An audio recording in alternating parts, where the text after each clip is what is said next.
Snickometer और Leone Boland की साझेदारी से हारा भारत, मेलबर्न में ऑस्ट्रेलिया की 184 रन से जीत। दोनों टीमों के बीच 5 मैचों की टेस्ट सीरीज का यह चौथा टेस्ट था। ऑस्ट्रेलिया ने टॉस जीतकर पहले बल्लेबाजी चुनी। ऑस्ट्रेलिया ने अपनी पहली पारी में 474 रन बनाए थे। जवाब में भारत की पहली पारी 369 रन पर समाप्त हुई।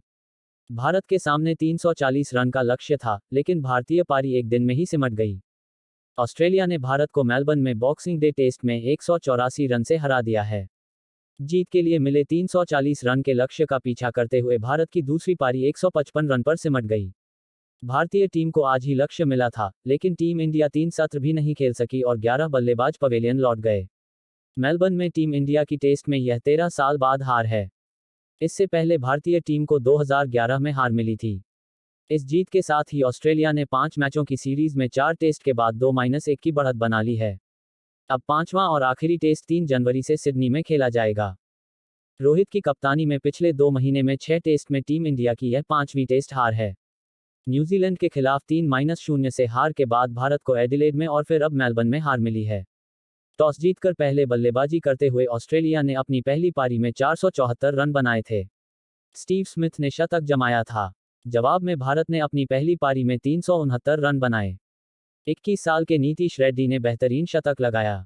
ऑस्ट्रेलिया को पहली पारी के आधार पर 105 रन की बढ़त मिली थी। इसके बाद भारत ने ऑस्ट्रेलिया की दूसरी पारी में 234 रन पर समेट दिया। बढ़त मिलाकर ऑस्ट्रेलिया की कुल बढ़त 339 रन की हुई थी और भारत को 340 रन का लक्ष्य मिला, लेकिन टीम इंडिया न तो यह मैच जीत सकी और न ही ड्रॉ करा सकी, जबकि उनके पास सिर्फ एक दिन था। के पहले सेशन में 33 रन पर 3 विकेट गिर गए थे। इसके बाद ऋषभ पंत और यशस्वी जायसवाल ने पारी को संभाला। दूसरा सेशन पूरी तरह से भारत के पक्ष में रहा। ऐसा इसलिए क्योंकि दूसरे सेशन में कोई विकेट नहीं गिरा। अब ऐसा लग रहा था कि मेलबर्न टेस्ट ड्रॉ हो जाएगा। इसके बाद तीसरे सेशन तक ऑस्ट्रेलिया ने भी मान लिया था कि यह टेस्ट मैच ड्रॉ हो जाएगा। यही वजह थी कि ऑस्ट्रेलिया ने गेंद ट्रेविस हेड को दी। फिर ऋषभ पंत ने ट्रेविस हेड को छक्का मारने की योजना बनाई, जिसके चलते ऋषभ हेड के जाल में फंस गए और सीधे मिचेल मार्श को कैच दे बैठे। मेलबर्न, ऑस्ट्रेलिया के खिलाफ मेलबर्न टेस्ट मैच में टीम इंडिया को 184 रनों से करारी का हार का सामना करना पड़ा। मैच में टीम इंडिया को 340 रनों का लक्ष्य मिला था, जिसके जवाब में वह सिर्फ 155 रन के स्कोर पर सिमट गई। एक समय ऐसा था जब टीम इंडिया के लिए मैच में यशस्वी जायसवाल वाशिंगटन सुंदर के साथ मिलकर मैच को ड्रॉ की तरफ से लेकर बढ़ रहे थे, लेकिन तभी थर्ड अंपायर के फैसले से पूरा मैच बदल गया। खुद यशस्वी जायसवाल भी थर्ड अंपायर के फैसले से नाखुश थे, क्योंकि स्निकोमीटर में किसी तरह का कोई लाइन नहीं बना था। मैदानी अंपायर ने भी यशस्वी को नॉट आउट करार दिया था, लेकिन थर्ड अंपायर शरफुद्दौला सेकत ने फैसले को बदल आउट दे दिया।